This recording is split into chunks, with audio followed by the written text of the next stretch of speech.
Jharkhand party के उम्मीदवार के तौर पर तमाड़ से नामांकन दाखिल किया, जिसके बाद कुंदन पाहन ने अपनी जीत का दावा किया। झारखंड पार्टी ने कुंदन पाहन को अपना उम्मीदवार घोषित किया था, लेकिन बाद में रेजी डुंगडुंग के विरोध पर एनोस एक्का ने कुंदन से झापा का सिंबल वापस लेने की घोषणा की थी।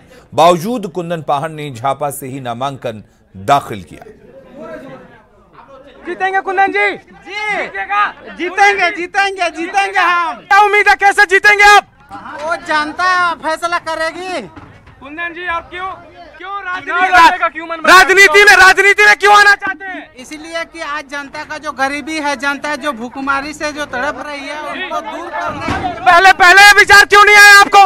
पहले भी मैं करता था, लेकिन वो रास्ता गलत था, लेकिन कर तो रहा था जनता के लिए।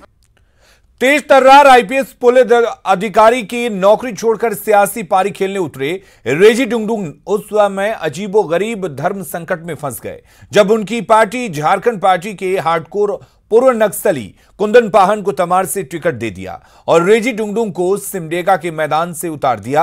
अब एक तरफ कुख्यात पूर्व नक्सली और दूसरी तरफ पूर्व एडीजी दोनों एक ही पार्टी से चुनाव मैदान में हों, यह बात तो रेजी डुंगडुंग को हजम नहीं हुई। लिहाजा उन्होंने कुंदन पाहन को टिकट देने के फैसले पर एनोस एक्का से सवाल किया, जिस पर एनोस एक्का ने उन्हें भरोसा दिलाया कि कुछ दुविधा की वजह से कुंदन पाहन को टिकट दे दिया था, लेकिन अब उनकी पार्टी कुंदन पाहन का टिकट वापस ले रही है और वे अब झापा के प्रत्याशी नहीं होंगे, जिसके लिए एनोस एक्का ने मुख्य निर्वाचन आयुक्त को पत्र भी लिख दिया है। हालांकि दिलचस्प बात यह है कि कुंदन पाहन ने आज तमाड़ से झापा प्रत्याशी के तौर पर ही नामांकन दाखिल किया। अब देखना है कि कुंदन पाहन को नामांकन रद्द होता है या नहीं, और होता है तो क्या असर पड़ेगा।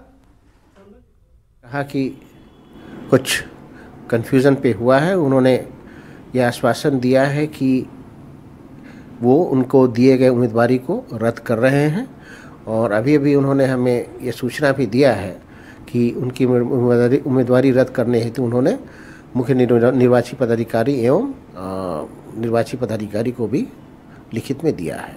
झारखंड पार्टी से हम लोग को नहीं लड़े, हम लोग उसका टिकट को वापस ले लिए हैं।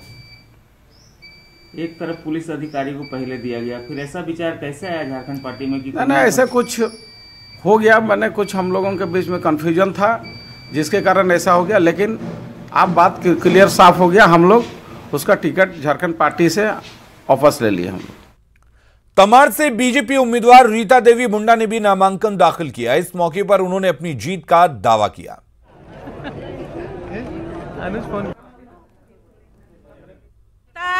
विकास को देखती है, विनाश को नहीं। लेकिन बीजेपी का वोट बैंक आपकी तरफ आएगा। आंसू है, जेने में तमाम लोग हैं, फिर भी बिल्कुल आएगा। कितनी वोट जीत पाएंगे आपको लगता है? उम्मीद क्या है? जनता का समर्थन क्या? अपार समर्थन।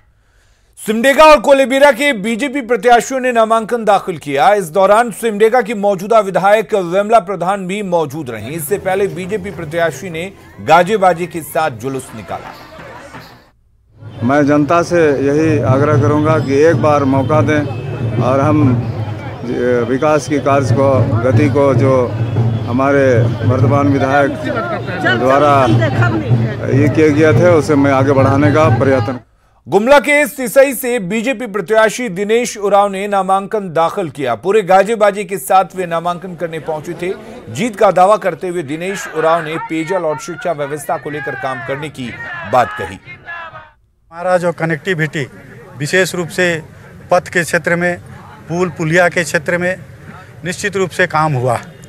मेरा अगला लक्ष्य है कि जो पीने का पानी की जो समस्या है, उस पीने का पानी अपने माताएं बहनों को निश्चित रूप से हम लोग उपलब्ध कराएंगे, और पीने के पानी के साथ साथ हम आने वाला समय में जो विद्यालय की स्थिति, जो पठन पाठन की जो व्यवस्था, उसको निश्चित रूप से हम अपने स्तर से, आप सबों के सहयोग से, क्षेत्र की जनता के सहयोग से इस समस्या का निदान करना चाहते हैं।